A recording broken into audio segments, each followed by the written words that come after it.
At that time, after the Great Flood, Noah's descendants began to multiply and spread throughout the world's regions.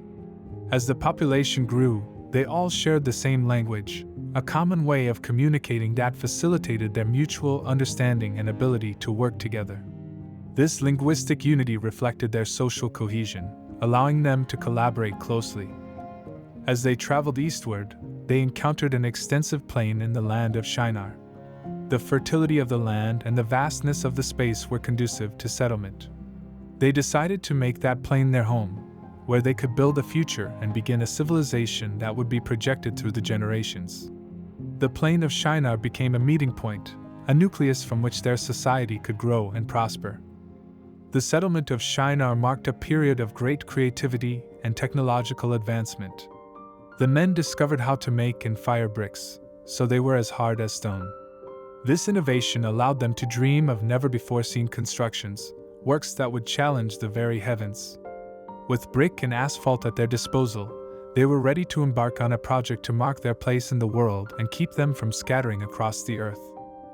Having settled on the plain of Shinar, the men shared a common language, allowing them to communicate without barriers or misunderstandings. United by the ability to understand each other clearly, they conceived a great project. They began to talk to each other, saying, "Come on, let's make brick and bake it well." The brick would serve them as stone and the asphalt as mortar. With these materials, they began to forge the foundations of a monumental work. Then, in the same spirit of collaboration, they set an even more ambitious goal, proclaiming, "Come on, let's build a city and a tower that reaches the sky." They sought not only to avoid being scattered across the world but also to make a name for themselves that would resonate through the generations, perhaps seeking an enduring legacy or fame that would transcend their lives. The tower's construction represented to them more than just a structure. It was a symbol of their unity and ability to achieve great things. The tower's height reflected their aspirations of reaching for the sky, a challenge to the limits of the natural world and to creation itself. Meanwhile, the men continued to labor, each contributing their efforts to the steady growth of the tower, which gradually began to rise above the vast plain. It was a tangible testament to their collective skill and endeavor, a work that, in their hearts, they believed would make them immortal. The city and its tower were becoming the center of a civilization that had set out to know no boundaries or limitations, unaware, perhaps, that their plans would soon attract the attention of a presence far more significant than any human being. Meanwhile, in the heavens, the Lord, in his omniscience, perceived the actions of men in the land of Shinar. Although these human efforts seemed insignificant from his heavenly throne, nothing that happens on earth escapes God's gaze. He, who had scattered men on earth after the flood, now saw them coming together for a common purpose. Seeing the unity of men, all speaking the same language and collaborating in this ambitious project, the Lord reflected on the potential of such unity. "Behold," he said to himself, "the people are one, and all have one language.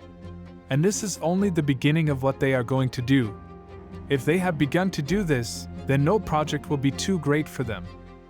The possibility of the men achieving limitless goals seemed to be within their grasp because of their unity and barrier-free communication. This observation did not go unnoticed by God, who knew that the total autonomy of human beings in their present state could lead them far from divine purposes. Thus, the Lord considered the consequences of humanity united in its desire to reach the heavens by its means without recognizing its dependence on the Creator. This thought led him to make a decision that would forever change the course of human history. After observing the city and the tower men were ambitiously building, the Lord contemplated the unity of mankind and their one language. Recognizing that as long as they maintained that unity, any project they imagined would be possible for them, he decided to intervene. "Let us," said the Lord, "confuse their language so they will not understand each other." In executing this plan, the clarity of communication between the men was suddenly altered. Where once words flowed with ease and understanding, confusion now arose.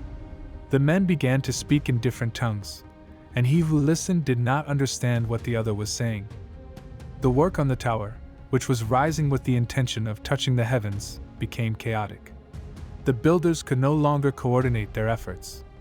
Instructions were lost in a cacophony of unintelligible sounds. The confusion was that the men could not perform the most basic tasks in cooperation because each spoke a different language. The unity that had been their strength became their most significant handicap. Construction of the tower came to a halt, not for lack of skill or resources, but because of the impossibility of understanding each other and working together. Collaboration dissolved into thin air, as did their words. The Tower project, which had been born out of a desire to reach for the skies and make a name for themselves, was thwarted. The people, unable to continue together, began to move away from each other, forming groups according to the new languages they spoke. The dispersion of humanity had begun, driven by the linguistic diversity imposed by the Lord. Thus, the human work was left unfinished, and what had begun as a symbol of unity became a monument of its division. The place became known to all as Babel, which resonated with the idea of mixing or confusing in the Hebrew language of the biblical narrative.